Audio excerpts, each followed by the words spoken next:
Bonjour à tous, chers auditeurs de Micro-ondes. Nous nous retrouvons aujourd'hui pour un nouveau Culturbulence, notre émission culturelle. Aujourd'hui, ce sont Marie, Victor, Armand et moi-même Julie, vos chroniqueurs. Nous allons vous parler respectivement du film Juste la fin du monde de Xavier Dolan, en hommage à la disparition de Gaspard Ulliel, qui incarne le rôle du personnage principal, Louis, dans le film. Puis Victor va nous parler de la victoire de Maxime Vachier-Lagrave aux échecs et la défaite de Cyril Gane en MMA. Armand, lui, nous a préparé une évasion avec une chronique portant sur la série Netflix Breaking Bad. Et enfin, je vais vous présenter une artiste de street art que j'admire profondément, connue sous le pseudonyme de Mystique. Marie, c'est à toi. Alors, je vais vous parler d'un film Juste la fin du monde, en hommage donc à Gaspard Ulliel, qui était acteur et mannequin français, né le 25 novembre 1984 à Neuilly-sur-Seine, et mort malheureusement le 19 janvier 2022 à la tronche dû à un accident de ski. Et donc, je vais vous parler, pour lui rendre hommage, du film Juste la fin du monde, qui est un film dramatique franco-canadien, écrit, coproduit, réalisé et monté par Xavier Dolan et sorti en 2016 en France. Il s'agit donc de l'adaptation d'une pièce de théâtre qui porte le même nom, qui a été écrite par Jean-Luc Lagarce et sortie en 1990. Donc ce film, il parle de Louis, qui est un écrivain et qui revient voir sa famille dans son village natal après 12 années d'absence pour annoncer sa mort prochaine. Et donc ces retrouvailles ravivent des souvenirs, mais créent aussi des tensions entre les membres de la famille. Et ce qui est d'abord incroyable dans ce film, c'est son casting, puisqu'il y a Gaspard Ulliel qui incarne le rôle de Louis, donc le fils cadet. Il y a Nathalie Baye qui incarne le rôle de Martine, la mère de Louis. Vincent Cassel qui incarne le rôle d'Antoine, qui est l'aîné. Léa Seydoux qui incarne Suzanne, la Benjamine. Et Marion Cotillard qui incarne Catherine, la femme donc d'Antoine. En 2016, donc, dû à ce casting et au montage incroyable, le film remporte au Festival de Cannes le Grand Prix et le prix du jury œcuménique. Et en 2017, il obtient 3 Césars, meilleur réalisateur et meilleur montage pour Xavier Dolan, et meilleur acteur donc pour Gaspard Ulliel. Mais ce film, à sa sortie, divise la critique. Par exemple, Le Monde va écrire que le film est un traité clinique de la folie familiale, une saisissante coupe in vivo de l'égarement de l'amour. Mais à contresens, Le Parisien va écrire que sur les planches, donc jouées en pièce de théâtre, cette pièce était implacable, heurtée, fébrile.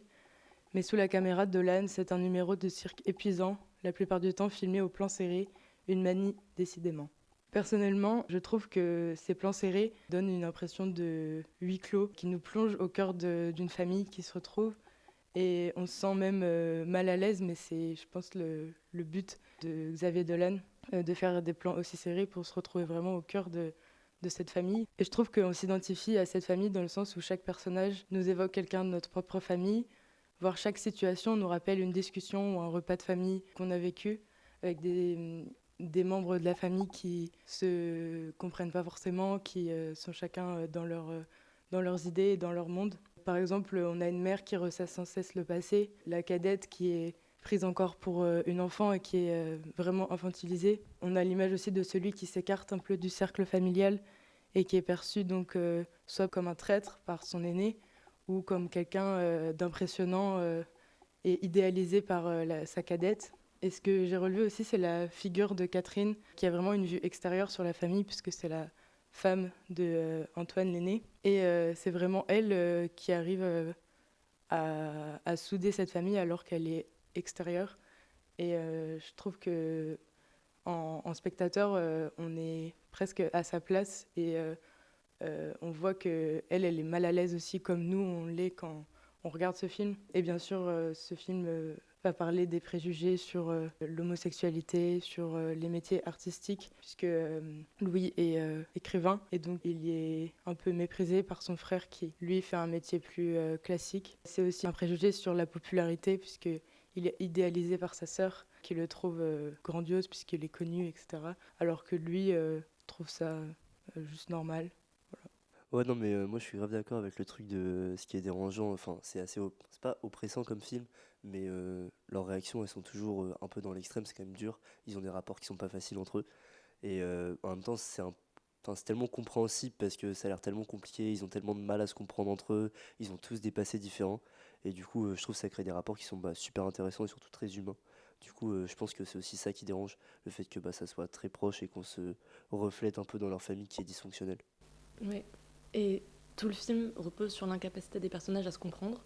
Et c'est assez fou comme Xavier Dolan arrive avec la caméra à montrer comment, avec des regards, Marion Cotillard et Gaspard Ulliel, donc Louis et Catherine, se comprennent beaucoup mieux et arrivent à faire passer beaucoup plus de messages qu'avec des discours interminables et empêchés en fait. J'ai trouvé aussi intéressant moi, la façon dont le personnage de Gaspard se tient à distance de sa famille et les maintient en haleine. Je trouve que ce qui tient justement ça en haleine, c'est qu'il se dédouane, entre guillemets, de l'affection qu'il peut leur donner en envoyant juste des petites lettres qui peut être une excuse pour dire qu'il donne quand même des nouvelles, qu'il pense aux anniversaires, qu'il pense aux personnes de sa famille, mais au final il est jamais là, et puis c'est jamais très personnel les conversations qu'il a avec eux. Je trouve que cette incompréhension aussi elle se retrouve dans les plans très serrés, puisqu'on voit qu'un seul personnage, et même quand il y a des discussions, souvent les plans sont focus sur une seule personne. Il n'y a personne pour recevoir entre guillemets ce qu'on dit, enfin ce que le personnage dit. En plus ils sont tellement talentueux, enfin le casting est tellement incroyable que forcément voilà, tu fais un plan serré sur des acteurs de cette qualité, mais... bon bah c'est juste incroyable. Il y a un côté performance aussi tout du long du film dans le jeu d'acteur, c'est quand même assez impressionnant quoi. Oui, et il permet de rendre hommage à Cotillard quand même, parce qu'elle est quand même moquée dans le cinéma américain à cause d'un Nolan et pas de Dolan. Parce que bon, sa mort est ridicule, mais on oublie beaucoup que c'est la direction artistique oui, qui a fait le choix la de laisser cette réalisation scène, qui donne ça. Et il n'a pas refait quoi, il a dit c'est bon, c'est dans la boîte. Pour un film à plusieurs millions d'euros, c'est un peu, c'est un peu préjudiciable. Et c'est vrai qu'on peut faire... c'est important aussi de penser comme Dolan et Dolan est un peu dans le même style qu'Astier, toute proportion gardée, parce qu'il écrit beaucoup pour des acteurs et pour des personnes, plus que pour des personnages. Et c'est vrai que quand on prend cette donnée en compte, on a des résultats comme ce genre de film. Et j'avoue que j'ai pas vu celui-là, mais je pense, et Dolan me donne un peu raison, que le cinéma, c'est avant tout les acteurs, c'est pas les personnages. Et les faire vivre intelligemment comme ça donne beaucoup des meilleurs résultats que penser que personnages, cases, etc. Marion Cotillard est éblouissante dans le film. Enfin, son jeu est vraiment très pertinent. Et je crois que Gaspard Ulliel la donnait comme son actrice préférée à qui il a donné la réplique, en disant qu'elle avait été extrêmement généreuse sur ce tournage. Parce que finalement, c'est la personne avec qui il est le plus de complicité dans le film, puisque pourtant Catherine ne fait pas partie de la famille, mais c'est avec elle qu'il arrive à tisser un lien. C'est la seule qui l'écoute finalement. Qui le voit et qui semble comprendre en fait pourquoi il est là. Alors que tous les autres sont dans le noir complet et en fait sont là que pour leur intérêt personnel. En fait, ils sont là pour chercher l'approbation et l'amour de leurs proches, mais pas pour comprendre exactement ce qui a pu lui arriver. Ouais, c'est ça. Victor, t'inquiète pas, on peut faire un petit break le temps que tu récupères tes affaires.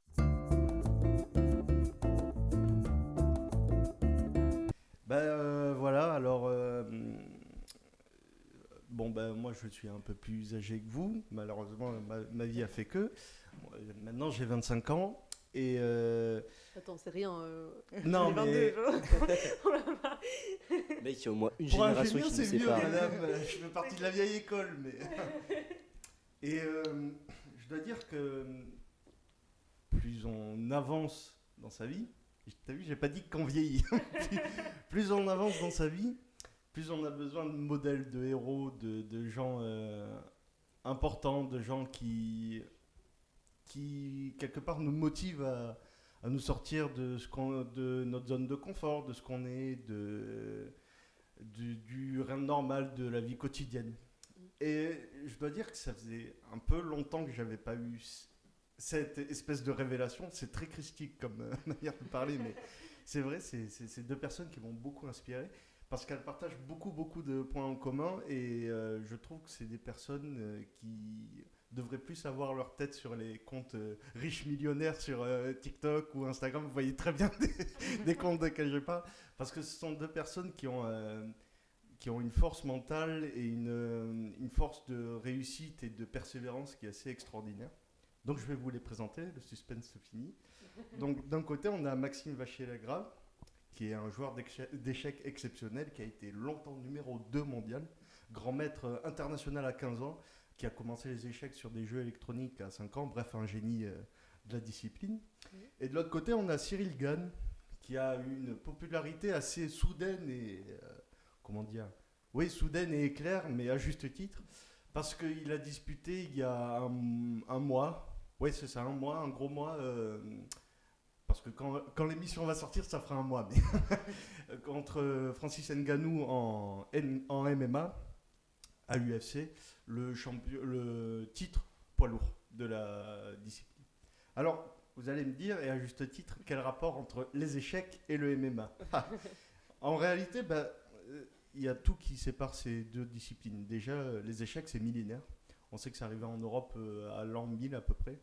Donc ça a traversé toutes les cultures et ça arrivait la manière moderne de jouer aux échecs. Elle a 400 ans, donc c'est un jeu qui a eu des milliards et des milliards de théories, de théoriciens, de praticiens, de joueurs, etc., etc. Et de l'autre côté, on a le MMA, qui est une pratique qui a le même âge qui est à peine plus jeune, le MMA moderne, que Cyril Gane, parce qu'il est né en 90, Maxime Vachier-Lagrave aussi. Et c'est donc une pratique qui a 30 ans, donc c'est assez récent. C'est pour un sport de combat, quand on voit que la boxe anglaise, la boxe anglaise moderne a 200 ans et que la boxe thaï, elle aussi, est millénaire. Donc, il n'y a rien qui semble rapprocher ces deux personnes, si ce n'est le génie. La force mentale et, cette capacité à percevoir l'impercevable, à devenir bon ou un truc où il y a des millions de personnes qui pratiquent à travers le monde et où il n'y a que quelques élus. Maxime est devenu grand maître international à 15 ans. Je ne sais pas si vous vous rendez compte, 15 ans, on est tous en seconde, on pense tous à notre devoir de maths. Lui, il était en Pologne pour faire des compétitions internationales d'échecs. Et Cyril Gane est beaucoup plus tardif, même si ça a été apparemment, j'ai suivi un peu sa carrière, ça a été quelqu'un qui a été toujours très sportif, très porté vers le foot, le basket, des sports un peu, costauds quand même. Même si le foot a mauvaise presse, il faut dire que c'est un sport qui demande une certaine condition physique. Et à 25 ans, après une année de plus ou moins chômage, il découvre le Muay Thai. Il devient champion de Muay Thai. Il a un palmarès énorme de 9 victoires, 0 défaites. Alors qu'il est tombé face à des pointures quand même, des champions internationaux. Son entraîneur ne croyait même pas. Il pensait qu'il allait se faire, de ses mots, tuer. Tellement le combat était très, très, très relevé pour son niveau. Et ben non, il ne s'est pas fait tuer, il a fait de la boxe thaï, il est allé ensuite en MMA dans une fédération canadienne, le TKO, qui est juste en dessous de l'UFC. Puis il est rentré à l'UFC, qui est l'espèce de ligue de champions du MMA. Et puis dans cette UFC, il a eu les grandes têtes des poids lourds, c'est-à-dire Volkov et notamment très récemment en août Lewis Derrick, qui est le recordman de KO. Et donc on a d'un côté quelqu'un Maxime Vachier-Lagrave, qui est devenu aussi champion du monde là très récemment en 2021 en blitz en 3 minutes, c'est-à-dire 3 minutes de jeu, c'est très très court. Hein. Moi je remercie l'échiquier grenoblois chez qui on a eu une compétition hier et le GEM Chess Club où j'ai fini dernier, mais on a eu une compétition en blitz. 3 minutes, c'est très très court pour jouer. Et ben lui, il a gagné, il est devenu champion du monde, on peut le féliciter. Et d'un autre côté, on a Cyril Gane qui a eu ce combat, qui a eu un build-up exceptionnel, peut-être le plus gros de l'histoire du championnat poids lourd en UFC, contre Francis Ngannou. Aussi quelqu'un qui est exceptionnel, rien que physiquement. 2 mètres pour 116 kilos, ça calme tout de suite. Tout de suite. Et même s'il a perdu, et que je me suis levé à 6h du matin, dimanche, pour voir cette défaite malheureuse, c'est la première fois qu'il faut savoir qu'Ngannou perd par décision et non pas par finition, donc soumission ou KO. Et c'est la première fois, je crois, qu'il a eu autant de mal à gagner un combat. Et la première réaction de Cyril, moi, m'a fait pleurer, je dois le dire. Et pour me faire pleurer un dimanche matin à 8h, hein, il faut y aller. Mais il a regardé la caméra qu'il filmait, il a dit je suis désolé. Voilà, ces mots. Je pense que les deux ont une mentalité de champion. Une mentalité qui permet de penser à gagner et aussi d'être humble face à la victoire comme à la défaite. comme ça, les défaites sont presque aussi belles que les victoires, parce que je pense que j'ai pas été le seul Français très ému du geste de ce champion. Et aussi, comment dire, une espèce de transcendance liée à une pratique, à deux pratiques qui sont très différentes, mais qui rentrent quelque part dans ce qui fait de nous l'humain, même, comment dire, avec tout ce qu'on voit en ce moment de choses un peu terribles sur l'homme, les guerres, le réchauffement climatique, enfin des choses très joyeuses. On peut se dire que en s'inspirant de gens comme ça, plutôt qu'en pensant à Elon Musk ou à Jeff Bezos qui passent leur vie en parlant du réchauffement climatique, à détruire notre planète, on a aussi des gens exceptionnels qui inspirent d'autres gens à faire des choses bien et moralement et esthétiquement très très fortes. Et je vous enjoins à vous renseigner sur ces deux grands champions qui, moi, l'un m'a fait passionner, m'a créé ma passion pour les échecs et l'autre ma passion pour les MMA.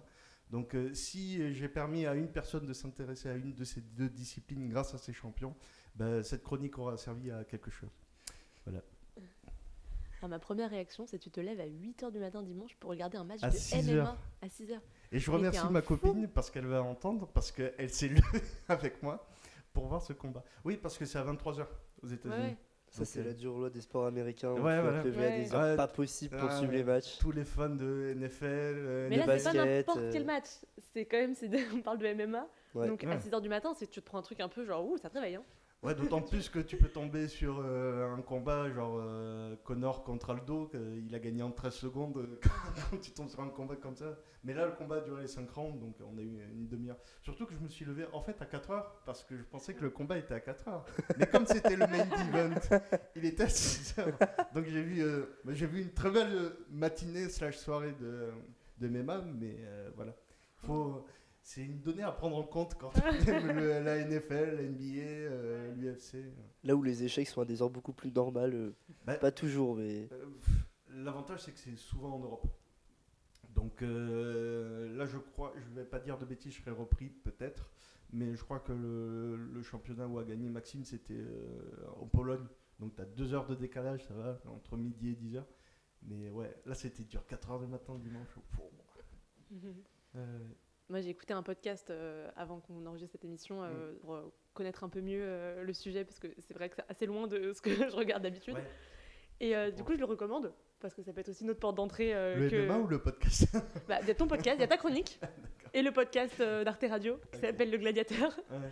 Mais tu as énormément parlé de mental. Mm. Et moi, j'ai noté juste une citation alors, il s'appelle, tu me demandais tout à l'heure, il s'appelle Norman Parisi, Ouais. le fameux combattant. Ouais, Bon, ouais. il est en retraite, Ouais. maintenant il est devenu acteur. D'accord. Mais, et donc, juste pour parler du mental, je trouve que la citation rentre peut-être bien dans le sujet. Il dit « La peur, c'est mon meilleur ami. Elle a été là depuis le premier jour, depuis les premiers cris. Dès la naissance, elle est avec nous. Il y en a qui la regardent, qui ne la regardent pas. Moi, elle ne m'a pas trop laissé le choix. Elle a toujours été là. J'ai toujours eu peur. Mais elle m'attire. J'ai toujours senti que c'est dans les choses qui me faisaient peur qu'il y avait un salut. Et quelqu'un qui n'a pas peur, c'est un inconscient ou un fou, parce que la vie est terrifiante. Et dans des sports comme ça, on est tout de suite mis face à ces peurs. Et la seule manière, c'est de les affronter. Et quand on arrive à le faire, eh bien, on est libre. Et ça, c'est jouissif. Tu sais, pour parler d'un autre sport très doux, et le Ouais. rugby, voilà. C'est quand même plus doux que la MMA. Hein. Je sais pas. beaucoup plus Ah ouais. local en tout cas, ça c'est sûr, mais Moi, j'ai cassé mes 2 clavicules au rugby, je peux te dire que c'est un. Ouais, mais attends, sport- MMA, tu casses tout. Le mec en question, le rugby c'est vraiment violent quand Il a même. Hein. fracturé 5 fois ses mains, Oui. c'est cervical, Oui, oui. c'est machin. Il donne. C'est vrai. Écoutez le podcast, il s'est tout cassé. Oui, non, mais c'est vrai que c'est pas. Bon, c'est pas. De toute façon, c'est pas des sports qui laissent indemne. Oui. Mais c'est très intéressant parce que l'équipe de France de rugby, c'est très culturel là. On parle. Ouais. c'est RMC Radio là. L'équipe de France de rugby qui a commencé le tournoi destination a fait son entraînement récemment avec la Légion étrangère. Oui. Dont l'une des devises est entraînement difficile, guerre facile. Et je pense que c'est comment dire, le mantra des sports de combat et Ouais. des sports de contact en général. Donc le rugby, le foot américain, les sports où on se rentre un peu dedans. C'est-à-dire que c'est vrai qu'on peut passer sa vie à l'entraînement, à se plaquer, à être au sol, à souffrir, à avoir mal et tout. Mais il y a une espèce de récompense, c'est vrai, et c'est ce que dit aussi ce gars que je connais pas, j'irai écouter ton podcast, mais il y a une espèce de... C'est la peur, quand tu fais un sport comme ça, par exemple quand tu fais du surf, je connaissais un surfeur qui disait quand tu es face à une vague de 30 mètres, tu penses pas que c'est une vague de 30 mètres. Ouais. Tu te dis, il faut que je rentre, quoi. Il faut que j'y arrive et il faut que je fasse le mieux parce qu'il y a une possibilité qu'elle se referme sur moi et que voilà, je finisse 25 mètres sous l'eau. Donc la peur existe toujours, c'est quelque chose qu'il faut appréhender, avec qui on peut vivre, mais qu'on peut pas inhiber si tu veux. Enfin, très chimiquement on peut, mais pour quelqu'un de lambda, de normal, on peut pas l'inhiber. Et c'est quelque chose qui n'est pas forcément un facteur comment dire, de résistance, d'empêchement. C'est quelque chose qui, s'il est bien contrôlé, bien entraîné, qui peut justement pousser à être très très bon. Mais dans les échecs, il y a aussi ça. C'est marrant parce que c'est des pratiques qui sont très différentes. Ouais, puis le point commun, c'est aussi l'entraînement. Hein. L'entraînement dont tu as parlé, pour arriver à inhiber cette peur. Et même aux échecs, il y a quand même ce truc d'avoir des réflexes et de travailler des parties pour retrouver des schémas. Et que ça soit, je pense, la MMA ou les échecs, c'est des entraînements qui sont pas faciles, où il y a beaucoup de répétitions. Alors, bien sûr, c'est pas la même intensité physique et la concentration n'est pas la même. Mais il y a quand même ce côté de répétition et d'arriver à avoir des réflexes, et développer des habitudes, notamment pour contrer cette peur, quoi. Ouais, bien sûr. Quand tu vois que en fait, le truc du MMA, maintenant, des sports de combat et notamment du MMA, depuis une vingtaine d'années, depuis que c'est développé, c'est la vidéo, notamment, c'est étudier le combat, penser que tel combattant va faire ça, il a tel réflexe quand on fait ça et tout. Et c'est sur ça, souvent, que notamment les strikers, pas trop les grappleurs. Les strikers, c'est ceux qui vont au pied-point. En plus, ce travail, ils doivent le faire en amont, mais aussi après le combat, quoi. Bien sûr. Et je pense qu'aux échecs, ils font, c'est pas de la vidéo, mais c'est pareil, ils ressassent les parties de leurs adversaires. Si, maintenant, ils ont même des fichiers informatiques maintenant des parties. Mais c'est bien sûr connaître le jeu, connaître très bien ses tactiques, ses techniques, sa stratégie, et connaître aussi ce qu'on fait l'autre. Et c'est là qu'on a des pratiques qui sont très différentes sur le papier. Et physiquement, on ne peut pas dire le contraire. J'ai jamais vu un joueur d'échecs avec un nez fracturé. Alors c'est une partie qui s'est très très mal passée, quoi. Mais il faut dire que c'est deux pratiques de jeu qui se ressemblent beaucoup dans leur fond, dans leur manière d'étudier, dans leur manière de pratiquer, dans leur rigueur. Parce que on voit souvent le sportif bien sapé, bien machin et tout, mais il y a des heures et des heures de travail derrière. Voilà aussi, il faut dire. Et c'est pareil pour les échecs. Et c'est quelque chose qui m'inspire plus qu'un Elon Musk qui va dire moi j'ai développé la Tesla. Ouais. On va sur Mars. Oui, voilà. Non, mais toute proportion gardée, c'est aussi quelqu'un d'intéressant, mais je pense que il y a toujours un champion de quelque chose qui sommeille en nous. Et c'est ce genre de personne qui nous fait révéler, je pense. C'était beau. Donc toi, c'est un champion de MMA qui sommeille en toi. Putain, j'espère pas. Ou alors j'aurais payé une école pour rien, c'est pas grave. Là, je préférais être champion d'échecs, tu vois, à tout prendre. Mais non, j'ai pas cette prétention, mais je pense que il y a toujours des révélateurs qui existent. Moi, ça a été ça, c'est un peu le cinéma, et il faut pas il y a cette phrase d'Orelsan qui dit si tu as besoin de filmer, tu as juste besoin d'un truc qui filme. Et il faut penser à ça aussi. Il faut se dire qu'il y a des gens qui sont partis de rien, qui sont entraînés, qui ont réussi. C'est notamment le cas de Gann qui a eu des facilités. Et c'est ça qui t'inspire du coup, le fait qu'ils aient réussi à se construire, qu'ils aient une histoire, un modèle. Gann, il est arrivé, je sais pas si tu te rends compte, il est arrivé à 28 ans en UFC. À 31 ans, il se battait pour la ceinture poids lourd. En 3 ans, c'est incroyable. En plus, c'est marrant parce que tu as commencé ta chronique comme ça, en disant qu'on avait de plus en plus besoin de figures qui nous inspiraient, de modèles, de héros, etc. Alors que justement, j'aurais dit l'inverse. En grandissant, tu te construis par toi-même. Et du coup, tu as moins besoin de modèles parce que c'est plutôt avant dans ta construction. Et du coup, quand tu avances, tu te sépares de ces figures-là. Ouais, oui. Ou pas, mais. Non, mais on peut avoir cette vision, mais je pense que Plus tu vieillis, plus tu as tendance à rentrer dans ton truc, dans ton cocon, dans ta petite vie. Ouais. C'est Bah, le ça. quotidien, le normal, tu vois ce que je veux dire? La zone de confort. La zone de confort, ouais, c'est La ça. routine. Ouais, bah, il faut évoluer dans la vie, quoi. Et c'est des personnes comme ça que. Enfin, déjà, il y a l'entourage, hein. Faut arrêter de dire que.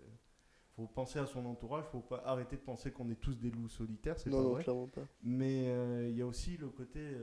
Je pense que des gens comme ça peuvent te dire: ah putain, mais s'il y est arrivé, lui, moi je peux me lever, je peux faire ça, je peux.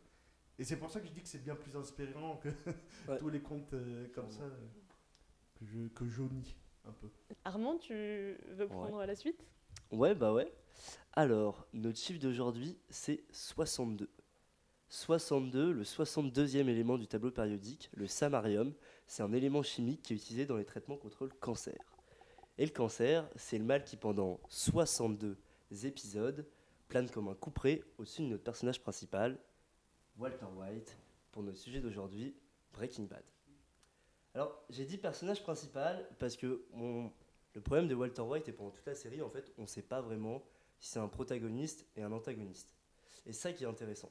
Parce que du coup, pour ceux qui ne connaissent pas Breaking Bad, globalement, c'est une série qui est sortie en 2008 sur AMC, donc, qui est aussi la chaîne qui a produit The Walking Dead, donc un autre gros mastodonte des séries de cette génération. Et du coup, c'est créé et réalisé par Vince Gilligan, pardon. Et c'est une des séries les plus primées de tous les temps. Et je pense qu'on peut dire sans trop de difficulté qu'elle est au même niveau que The Wire, Les Sopranos, Game of Thrones, enfin, toutes ces séries qui ont un peu marqué le début du 21e siècle. Bah pour moi, en fait, c'est pas tant ça Breaking Bad. Pour moi, c'est 2016, 3 semaines intensives au fond de la classe en seconde. Et c'est surtout 3 semaines mais j'ai tout pardonné à Walter White. Vraiment, il faisait les pires crasses du monde et je lui en voulais pas. Je lui en voulais pas parce qu'à l'époque, c'était vraiment un personnage que je trouvais saisissant. Et je pense que ce que je trouvais saisissant, mais je le captais pas à l'époque, c'était justement ce truc de antagoniste, protagoniste, c'est un peu flou, en même temps on le comprend et en même temps c'est un peu un bâtard, et du coup on sait pas trop dans quelle case le ranger, et on est juste en admiration et on a envie qu'il continue de faire des dingueries. Et bah ça tombe bien, c'est ce qu'il fait pendant toute la série. Du coup pendant ces 62 épisodes, donc j'ai pas eu le temps de re-regarder les 62 épisodes, mais j'en suis dans les derniers à peu près, et ben en fait j'ai redécouvert la série totalement. Alors j'ai trouvé tout aussi bien, mais pas du tout sur les mêmes plans. Là, ce qui m'a beaucoup plu, c'était justement d'avoir ces rapports entre les personnages qui sont super compliqués. Globalement, la première fois que j'avais vu tous les opposants de Walter White, donc il y en a pas mal, j'ai pas essayé de présenter les personnages parce que je veux pas non plus spoiler la série, et souvent quand on les présente, forcément on met en place l'intrigue et du coup on explique un peu comment ça va se finir. Mais globalement, Walter White, ses grands opposants, ça va être premièrement Skyler, sa femme, qui est peut-être un des personnages que j'ai trouvé le plus détestable la première fois que j'ai vu la série. Et son deuxième grand opposant, c'est Hank, qui du coup est son beau-frère. Donc vous l'aurez compris que Breaking Bad, ça tourne beaucoup autour de la famille, et c'est les deux seuls ennemis qui restent tout le long de la série. Parce que il va avoir d'autres adversaires qui vont être tout aussi iconiques, Gustavo Fring, Mike à certains moments, à d'autres moments de Jesse, et c'est ça aussi qui est intéressant, c'est que les alliés d'un jour dans Breaking Bad peuvent devenir les ennemis du lendemain.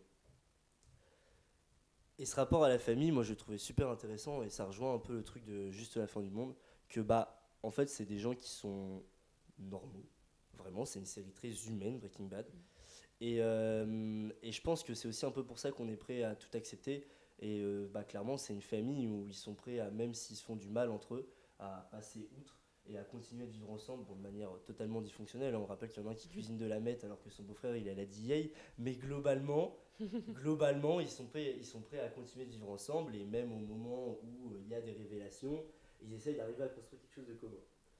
Et bon, j'ai pas non plus envie de raconter toute la série, mais moi ce qui m'a passionné dans cette histoire, c'est qu'il y a des moments où on nous montre une situation, on nous montre un plan. On ne comprend pas forcément le sens du plan et où ça veut en venir, qui sont ces personnages, pourquoi on nous raconte ça, pourquoi on le filme de la telle manière. Et un épisode, 2 épisodes, à la fin de l'épisode, voire une saison après, on se dit « Ah, ok. Et je pense que c'est aussi pour ça que c'est une série qui a été primée énormément, c'est parce qu'il y a une qualité extrême sur ses plans, le développement des personnages. Et j'ai re-regardé un autre classique récemment, Gossip Girl, qui, dans une toute autre case, ah mais sans transition, hein. Et c'est marrant parce qu'en vrai c'est deux séries qui je pense ont beaucoup façonné notre génération, donc qui regardait des séries fin collège, lycée et même dans notre vie de jeune adulte. Et pourtant bah, c'est des séries qui n'ont rien à voir en termes de qualité. Je pense que les deux ont marqué un peu bah, leurs spectateurs, indéniablement. Et elles ont réussi à les entraîner pendant plusieurs saisons, même si des fois un peu trop. Et en fait, bah, Gossip Girl, globalement, enfin, c'est nul. Les personnages ne sont mal écrits, il n'y a pas de sens, les interactions sont bizarres. Alors que justement, bah, Breaking Bad, il y a une finesse dans chaque interaction. Enfin, le meilleur exemple de ça, c'est la relation entre Walter White et Jesse Pinkman, où ils sont à la fois enfin, ils ont rien à voir, il y en a un c'est un drogué, l'autre il est prof de chimie, mais globalement ils arrivent à avoir des intérêts communs et ils développent une relation qui est à la fois de pote, à la fois de père-fils, et c'est très dérangeant et en même temps c'est passionnant et on a envie que bah il arrive rien à ce duo. Et le dernier truc, je pense que qui m'a marqué, c'est le fait que c'était aussi une des premières séries que je regardais, et je crois que ça je m'en étais pas rendu compte à l'époque, mais qui essayait de ressembler à du cinéma. Et ça se faisait de un dans l'écriture des personnages, avec bah, des choses des fois très insaisissables comme dans Juste la fin du monde, alors que je pense qu'avant dans les séries, on essayait de faire quand même des personnages assez grossiers, en tout cas facilement accessibles. Et là, au contraire, c'est des personnages qui sont très complexes à déchiffrer. Et il y a d'autres éléments qui font que ça ressemble à du cinéma. Déjà, le rythme, c'est très lent, Breaking Bad. Alors, on se fait pas chier du tout. Enfin, on peut, hein, mais c'est très lent et ça prend son temps d'avancer, etc. Il y a des longues minutes de silence. Et aussi, bah, ça j'en ai déjà parlé, mais c'est les plans. Je pense dès les premières saisons, on comprend tout de suite que quand on voit Jesse et Walter White cuisiner de la meth dans le désert avec les couchers du soleil et le van, etc. Enfin, il y a vraiment quelque chose de poétique dans l'image, et en tout cas il y a vraiment un travail de la manière dont les personnages sont filmés, sur la lumière, etc. Et ça, je pense que bah, ça m'a motivé à re-regarder des séries, parce que bah, globalement je me suis toujours dit, bon bah j'ai vu des séries super chouettes, il y en a encore plein d'autres qui sont vachement bien, donc je vais pas les re-regarder. Et bah là, pour presque avoir fini Breaking Bad, il y a beaucoup de séries qui m'ont marqué à cette époque-là, donc collège, lycée, que j'aimerais bien revoir parce que je pense que je pourrais trouver d'autres qualités que j'avais pas testées la première fois. Comme lesquels? Bah, je pense que notamment le développement des personnages, je pense qu'avant j'étais beaucoup plus dans le fan service. Tu vois, je voulais que mon personnage principal il réussisse tout, il arrive à contrer tout, à réussir le meilleur, à parvenir à ses objectifs et à décrocher. Un peu en mode shonen, tu vois. Et bah maintenant, au contraire, je trouve ça beaucoup plus intéressant quand il galère, quand il est là, il se prend des bâtons dans les roues, il devient bizarre, il fait les mauvaises actions. Et voilà. Et je pense que notamment, bah, j'ai repris The Walking Dead. Et pareil, j'ai pas analysé, mais j'ai vu des personnages que je connaissais depuis longtemps sous un autre angle. Ok. Alors, moi, j'ai un avis qui est très controversé, Ouais. mais est-ce que tu as vu Better Call Saul? Ouais. Ah, mais moi, je préfère 100 fois Better Call Saul à Breaking Bah, Bad. moi, j'ai pas trop aimé Better Call Saul. Mais Parce que je pense qu'il y avait. Je suis le seul. Non, mais je suis le seul. Je pense qu'il y avait ce manque de gravité. Tu vois que des personnages comme Walter White, Gus, Mike, ils arrivent à instaurer où ils sont là dans la salle et plus personne ne parle, quoi. Ouais, mais Et je trouve qu'il n'y a pas ce truc pesant dans Better Call Saul. Mais je trouve que c'est plus dans le potache, dans le. Ouais, à fond. Et j'ai adoré autant Breaking Bad. Je crois que je suis presque à la fin, donc on va pas spoiler, mais voilà, je suis saison 4, Ok. je pense, et j'ai jamais réussi à finir. Mais alors Better Call Saul, je me rappelle la première fois que j'ai commencé, ça devait être un dimanche à 16h. J'ai fait bon, vas-y. J'ai dû m'arrêter le lendemain à 3h du mat. Et le rythme est pas du tout le même que dans Breaking Bad, ça n'a rien à voir. Et c'est marrant parce qu'il est fort ce gars quand même, Vince Gilligan, parce que tu reconnais sa patte, notamment au niveau de la colorimétrie, je trouve. C'est parce qu'il il tourne dans les mêmes endroits, donc il a le côté très brûlant du désert américain. Et c'est marrant parce il a quand même son style, son ton et tout, et il fait vraiment des choses différentes dans les deux séries. Mais après, je comprends que tu dises que tu préfères Breaking Bad, mais moi ça me touche vraiment plus Better Call Saul. Puis le gros point commun entre les deux séries, c'est que c'est des personnages qui ont plein de qualités, mais aussi beaucoup de défauts, même beaucoup plus de défauts que de qualités. Et du coup, on les prend un peu en pitié, quoi. C'est sûr. It's Saul Goodman. Voilà. Et par contre, ça m'a retourné le cerveau, le truc que t'as dit au début. C'est vrai, il a pensé ça au Au 62e, ouais. Ça, Mais il y a plein de trucs comme ça, et D'accord. c'est comme dans le générique, t'as le Breaking Bad où t'as le BR et le BA qui sont un peu surlignés en mode élément périodique. Et en gros, c'est deux éléments chimiques, le premier qui allume les feux et le deuxième qui l'éteint. Et c'est vachement cette logique de Walter White qui est son propre ennemi. Et c'est une série qui a quand même beaucoup de détails. Ah, c'est trop stylé d'écouter un peu aussi les analyses. C'est fou, ça. Moi j'aime beaucoup les théories dans One Piece, etc. Et Ouais. ce qui est très marrant, c'est que du coup je me suis dit qu'est-ce qui se passe sur Breaking Bad. Et en fait, il y a très peu de théories qui tiennent la route parce que c'est tellement bien écrit, il y a tellement peu de faux raccords que souvent t'es en mode non, c'est pas possible. La seule théorie qu'on veut tous Ouais. exister, c'est que c'est le père de Malcolm, quand même. Ah Ah, c'est quand même. Je crois qu'ils ont même tourné un faux épisode avec avec Walter qui se. Ah, je sais pas du tout. Tu sais pas? C'est. Il y a. Il y a une ressemblance qui est frappante quand même. En fait, il y a Hal qui dort et il y a sa femme Loïs, donc dans l'univers de Malcolm. Il se réveille, il fait oh, j'ai fait un cauchemar, et là tu vois le chapeau d'Eisenberg, c'est Vince Gilligan qui l'a tourné. Et moi, cette théorie, putain, vraiment, je souhaite de tout mon cœur que ça existe. Mais tu sais qu'il y a des théories comme ça, genre que Mike c'est le Jesse du futur. Il y a aussi des théories comme, et ça c'est la plus connue, que comme quoi en fait Walter White, quand il tue quelqu'un tout au long de la série, il récupère des caractéristiques de ce personnage, et notamment dans la première saison il tue un espèce de dealer mexicain qui mange ses sandwichs sans croûte. Il déteste la croûte, le dealer, et du coup après qu'il le tue il se met à couper son sandwich pour pas qu'il croûte. Et pareil quand il tue Gus Fring, il se met Gustavo quand il vomit sur les toilettes et qu'il se force à vomir, il met une petite serviette sur ses genoux, et Walter White fait pareil après. Et en fait on se rend compte que cette théorie tient pas du tout parce que Walter White n'a jamais vu Gus vomir dans les toilettes. Du coup c'est simplement un clin d'œil de la part de Vince Gilligan qui a décidé de mettre une petite référence à son scénario, quoi. Ok, très bien. En tout cas, c'est 87 Emmy Awards. Ouais, c'est impressionnant. C'est fou, ouais. Ouais, c'est une série. Et en plus série, ça c'est de la critique, mais même de la part du public, c'est encensé sur tous les sites de notation des séries. C'est toujours dans Deuxième le du top classement 3. des meilleures séries selon Allociné. Ouais. Quelle est la première? La première, c'est Game of Thrones parce que Non, ça doit Et être The Wire, je pense. Ouais, j'ai pas regardé la première, j'ai juste vu que c'était la deuxième. Mais il mettait sur d'autres classements qu'il y avait The Wire avant ou Friends. Ah ouais. Oh non. Sur d'autres Mais classements. Bastien, c'est Friends, c'est le public qui vote. très Ah fanservice. non, mais Friends. Moi j'adore, mais pour le côté justement léger qu'il n'y a pas dans des séries comme Exactement, tu regardes Breaking pas Friends Bad, pour les The mêmes Walking raisons que Dead, Breaking Bad. Et voilà. détrompe-toi. Non, en vrai, on peut trouver des liens avec tout, mais tu vois, il y a quand même Ouais. une évolution des personnages et un attachement de fou, et tu grandis un peu avec eux. Et quand tu regardes le début de Breaking Bad et la fin, ils ont vraiment vieilli. Et Friends, c'est pareil, hein, quand tu regardes les premiers épisodes et les derniers, tu sens que les années sont passées, quoi. Il y a un truc une série qui est très très proche, enfin pas proche du tout, mais qui me fait beaucoup penser à ça parce que je les ai un peu regardés en parallèle et je la trouve très sous-cotée, donc je la mentionne, c'est Sons of Anarchy. Donc prenez Sons of Anarchy,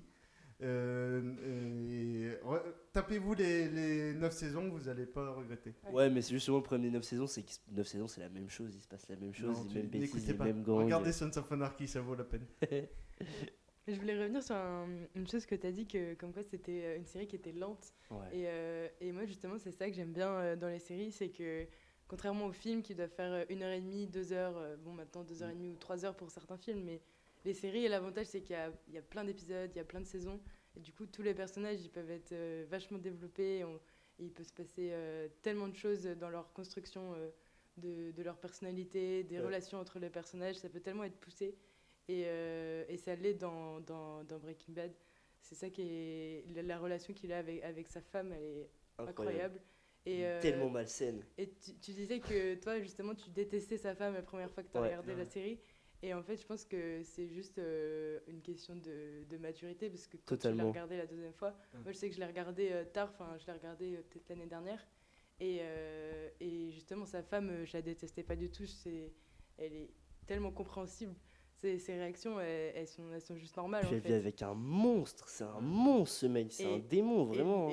Mais le truc, c'est qu'au début de la série, il le fait tout ça, il le fait justement pour elle et pour son fils. Pour sa famille. Il le fait pour sa prend goût, en famille C'est et ça au qui est horrible. final, Et même tout au long, hein, il se défend pour sa famille. et hein. au final, en fait, tout au long, c'est un peu comme s'il se dédouanait de tout ce qu'il faisait, juste parce qu'il se dit je le fais pour ma famille, alors qu'au final, il leur pourrit la vie et il gâche, entre guillemets, un peu ses dernières années, quoi. Donc, c'est un peu. Ouais. C'est vrai que Skyler, en fait, moi, ça m'a fait la même réaction, ça m'a fait les deux réactions en même temps pendant la série. Mais c'est ça qui est trop bien avec ces personnages-là. Bah ouais, c'est parce que- qu'au début, t'es en mode, mais quelle connasse, c'est pas.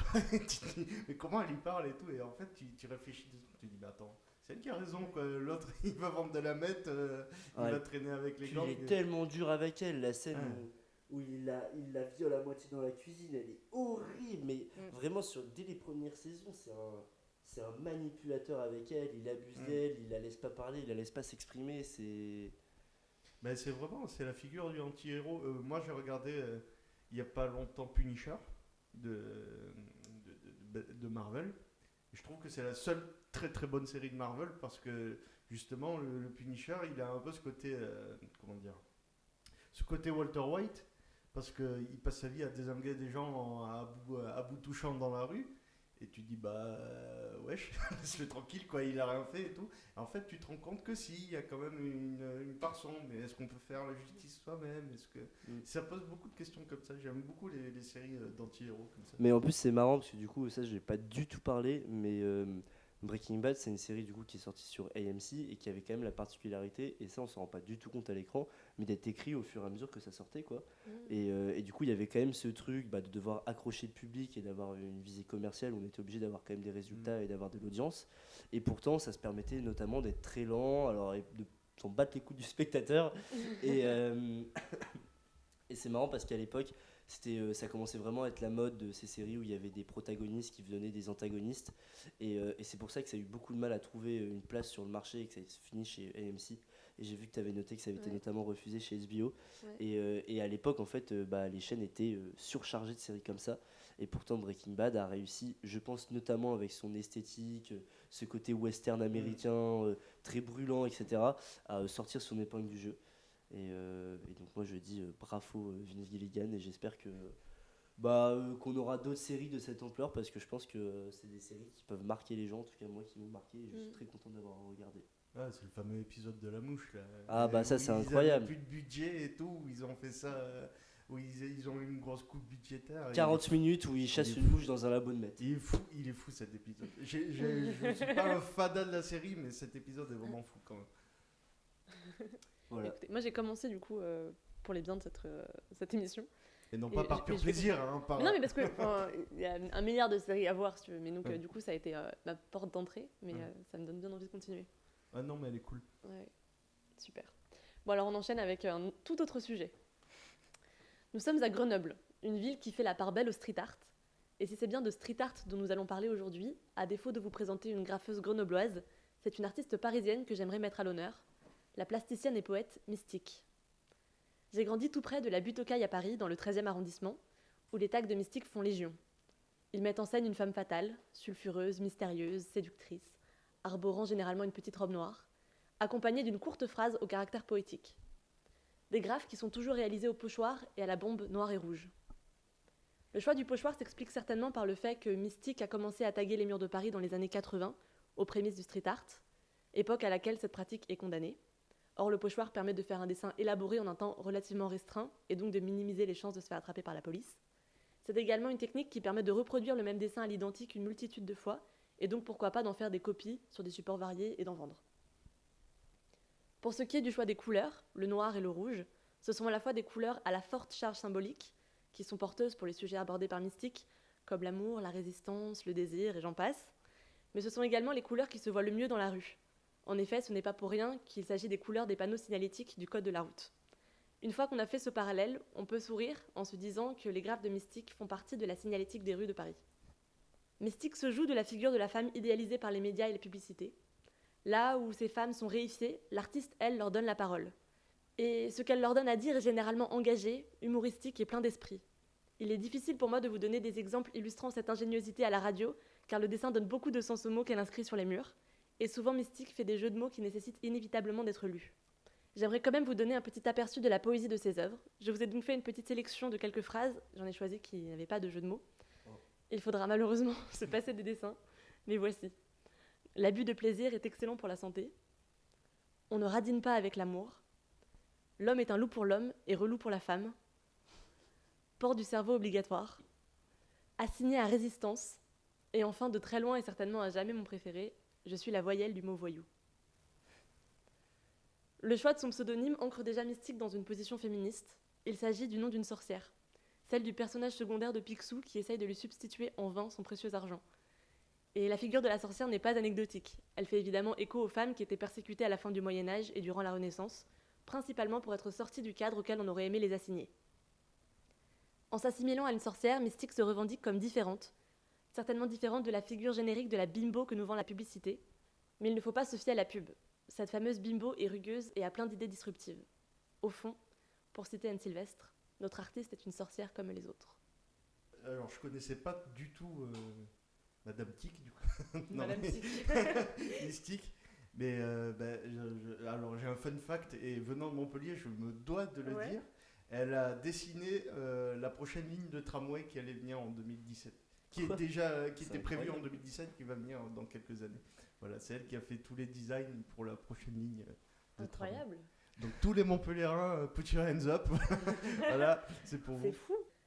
Rien à voir avec... Ouais, déjà Montpellier, nos trams, tu les rates pas, quoi. Il y en a un qui a des fleurs, il y en a un qui a des... Et c'est un peu... Ok, et donc du coup, il y aura des dessins de Mystique sur les rames. Ouais, j'ai... La chance. Incroyable. Trop stylé. Grave. Voilà, vous aurez le droit à cette petite magie parisienne. Vous aurez un Elle vlog, arrivera jusqu'à peut-être. Un vlog. Abonnez-vous. Moi, du coup, je me suis renseignée un peu avant cette chronique. Et ça m'a fait penser à Betty Boop, les dessins de cette femme en rouge et en noir. Et j'ai trouvé...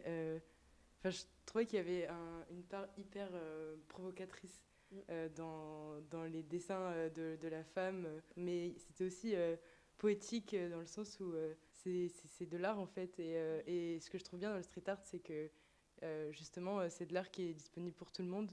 Et il n'y a pas besoin d'aller dans un musée ou en galerie. Oui. Même si j'ai vu qu'elle avait quand même été exposée en galerie d'art. Mais au moins, c'est accessible à tout le monde et c'est même compréhensible par tout le monde. Et je trouve que c'est une belle image de résistance. Mais en vrai, moi, je trouve ce truc de résilience, de fierté, etc. Il y a une phrase que t'as pas lue, mais que j'ai trouvé trop stylée. Ah ouais, vas-y. Parce qu'en fait, il y en avait tellement que j'en ai coupé un peu, mais elles sont trop belles. Ouais. Elles sont trop bien. Moi, le amoureuse pratiquante, je le trouve incroyable. Je le trouve trop stylé. Il y a vraiment ce truc de revendiquer et de... Bon, en plus, on sent qu'il y a aussi un truc un peu de provoque, tu vois, en mode... moi, je suis à fond dans mes idées, je suis pratiquante, il y a quoi, tu vois. Ouais. Et en plus, lier ça à l'amour, je trouve que c'est une manière amusante de conceptualiser l'amour. Et mais justement, c'est toujours des femmes hyper sexualisées et donc... qu'on a l'habitude de voir représentées dans des circonstances où elles sont objectifiées et elles n'ont pas grand-chose à dire d'intéressant à part vendre une montre ou un parfum. Et justement, elles leur donnent des choses pleines d'esprit à dire et qui, du coup, les légitimisent. On a tendance à réduire une femme à sa beauté et là, tu sens qu'elles sont belles et brillantes, quoi. Le assigné à résistance, il est trop bien. Assigné à résistance, c'est génial. Mais toutes ces phrases sont géniales. Il y en a plein avec des jeux de mots que j'ai pas pu mettre parce que ça marche pas à la radio, quoi. Il faut les lire. Allez voir son site. Oui, par contre, t'as Mystique sur un Google Images, effectivement, tu peux y passer des heures. J'y ai passé quelques temps. C'est génial. Vous avez tous découvert Mystique, là Vous n'êtes pas parisien? Moi, je suis parisien, mais je connaissais pas. Je connaissais pas du tout et... On vient pas du 13e, excuse-nous. C'est ça. On vient de la banlieue. Ça m'a fait penser un peu au pin-up, un peu, tu vois. Genre, mais les pin-up, le truc, c'était pas forcément le même message. Et même la figure de la femme dans la pub de la petite robe noire, par exemple. Exactement. C'est pour ça que je mentionne la petite robe noire dans la chronique. Mais c'est ça. Oui, elle est là pour vendre un parfum, quoi. Exactement. Et c'est tout. Elle est juste là pour être belle, pour danser et pour... elle vient danser avec un homme qui vient un peu, pas la secourir, mais un peu prendre cette fille toute belle. Et puis là, y a cette image de la femme qui fait penser à Betty Boop, les pin-up, la petite robe noire. Mais à côté, avec la phrase, ça vient vraiment casser ça. Et puis, et même les écritures sont faites en pochoir. Oui. Et du coup, ça casse un peu cette idée où ça fait... En fait, la police est très... Et très anguleuse. Ouais, du coup, ça casse un peu les rondeurs de la femme et un peu le côté lisse que le dessin de la femme a. C'est ça. Mais si un jour je passe par... Il y a plein de quartiers, mais c'est beaucoup dans le 13e arrondissement, autour de la butte aux Cailles, mais il y en a aussi à Montmartre, voilà. Et puis bientôt à Montpellier. Donc, Oh, tous les jours. Et retrouvez-la bientôt à Montpellier. Je verrai une mystique. très bien. Non, mais c'est fou cette histoire quand même. Ouais, Je savais pas du tout, j'ai appris ça. Mais génial. On a tous appris ça du coup. Bah Merci ouais. Victor. Non, mais je trouve ça fou quand même le street art, l'espèce d'engouement que ça a pris quand tu penses que Keith Haring dans les années 80, Ouais. il vendait ses trucs $5 à la sortie du métro new-yorkais.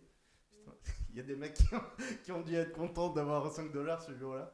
Et que, bah ouais, c'est vrai que maintenant, c'est de l'art qui est très éphémère finalement, parce qu'il suffit qu'il y ait le service de propriété qui passe et puis ça n'existe plus. Bah, c'est aussi un des trucs qui est décrié, le fait que normalement ce soit quand même quelque chose en tout cas originairement qui est assez contestataire et que bah du coup maintenant il y a une commercialisation du street art qui devient Ouais, normale quoi. Mais c'est l'idée de l'art en En général. même temps quoi. c'est cool s'ils peuvent vivre S'ils de peuvent leur en art, vivre, c'est ouais. chouette. Ouais. Ah, mais Bon. j'ai vu que maintenant il y en avait qui s'amusaient à péter des murs pour prendre justement les trucs et pour les. Avoir l'original. Ouais, c'est tout ce paradoxe. Mais c'est cool. Allez taguer j'aime. Putain, le mec, On a un vitrail maintenant. Hein, Yeah, ouais, Oui, il y a- c'est vrai. C'est très très beau d'ailleurs. Ça, faut que Non, ça soit dit. en vrai, honnêtement, ça va, moi je trouve. Non, mais je disais pas ça ironiquement. Artistiquement, on peut, bon voilà quoi, mais en tout cas, il y a une tentative, Ouais. ils ont mis une œuvre d'art temporaire. Bon, Bon, une tentative, Ça c'est comme fait des quand tu jolies dis au couleurs gamin, quand il y a de il la est joli lumière. ton dessin, c'est bien. Non, mais c'est joli en vrai, c'est bien. Ouais, ça habille, quoi. je sais pas si c'est du street art, mais C'est de l'art, au moins. Attends, on va dire. Si on veut. Si C'est on ça. veut. Et donc sur ces belles paroles, je pense qu'on va vous laisser. Merci, cher Gémien, de nous avoir écoutés. Ouais. Et on se retrouve très bientôt sur Micro-ondes, la radio qui vous réchauffe. merci micro. Merci. Merci, Micro-ondes. À bientôt, abonnez-vous. Bisous. Bisous. Gros bisous.